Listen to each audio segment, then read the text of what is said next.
Hello everyone, this is Shivani Singh. Today I am going to discuss first chapter of history, Rise of Nationalism in Europe. It is one of the lengthiest chapter of your syllabus.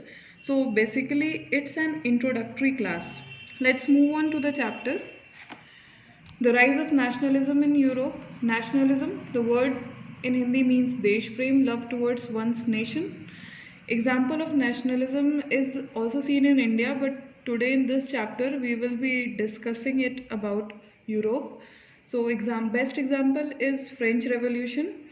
France is in Europe, you already know that. And in Europe there was mostly monarchy, and monarchy was prevalent in France also, where king's rule is practiced. The date of French Revolution is 1789. This is asked in your MCQs. The main aim of French Revolution was transfer of monarchy to democracy. The people of France were fed up of the monarchical rule of the king, so they wanted to have people's rule that you can see in your country.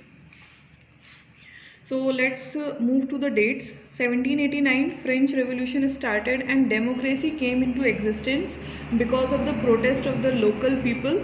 Local people mainly belong to the new middle class that emerged in the 19th century.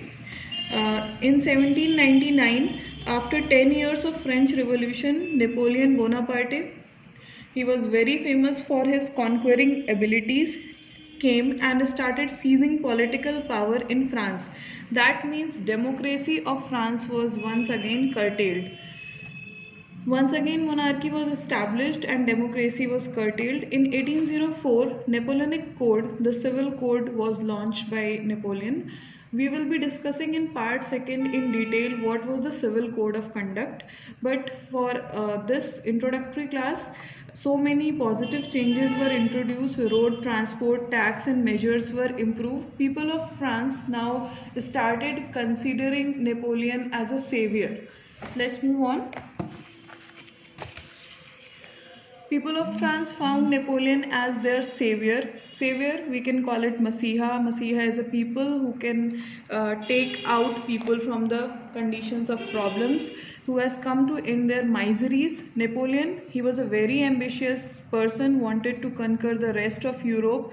He asked the French people to recruit in the army forcibly. First of all, the people of France, they thought that Napoleon has come to make their life so easy by the introduction of road transport, end of serfdom. People of France thought that they are going to get a very good ruler. Now they will be able to put their demands to the king, and king is going to resolve their problems. But people now came to know the true colors of Napoleon. He was a villain come hero. So he was basically a villain who wanted to conquer the Europe, and France was just the starting initiative step for that. So he was not good, not bad, because he has done some good changes also and bad changes. What were the bad changes? He said that the people of France, the local people of France, they have to join the army forcibly. One person from each house was going to be a part of French army that was headed by Napoleon, and he did so because he wanted to make so much of crowd in the army so that the rest of the European countries, they became scared of the massive army of the Napoleon. So he asked the French people to join the army forcibly. Now the people of France realize that it's not good for us. Not everyone can go in the army. A farmer cannot go in the army and serve. Basically, the person who is going to join the army formed by Napoleon is going to die. He never intended to change the destiny of France. He only wanted to conquer rest of Europe. He was never in the favor of welfare of French people. He was just following his dreams, following his passion. In 1815, Battle of Waterloo was held and Napoleon was defeated by Prague. And what is Prague now? Prussia, Russia, Austria and Britain. Napoleon was so powerful that a country alone on its own was not able to defeat him. So many countries came together, that were Prussia, Russia, Austria and Britain. They together defeated Napoleon at the Battle of Waterloo. It's very important. Let's move on.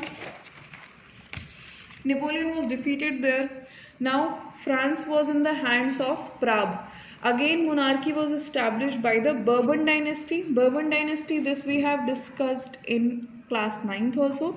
Louis 15, if you all remember, Louis 14 was the king of France, and he also belonged to the same Bourbon dynasty. And Treaty of Vienna was signed, and it was basically a peace treaty. Peace treaty, it signifies that now no more wars from the side of France will be conducted. So this treaty was also signed by Prague only. European society, now this introduction is complete. Now we have to see outlook of European society at that time. There were basically three parts we can see in the European society. First one is the aristocracy, second one is the peasantry, and third one was the new middle class, which emerged in the 19th century only. First of all, let's see the basic points of difference in them.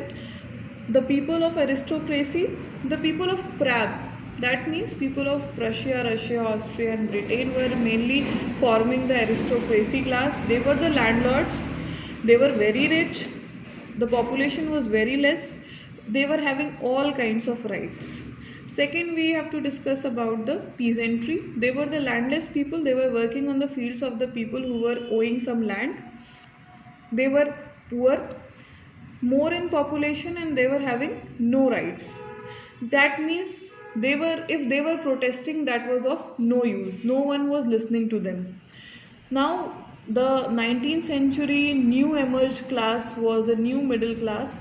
See, these were the people who were responsible for the French Revolution. These people were educated population of industrialists, including doctor, teachers, lawyers, etc. Working professionals were there. They demanded for equal rights. They always said that right from birth should be banned. Privileges should be banned.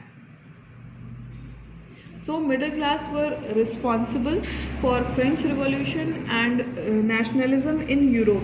That means the first outlook of revolution seen in history that will be considered from the French Revolution only, and detailed topic discussion will be there in part second. Thank you.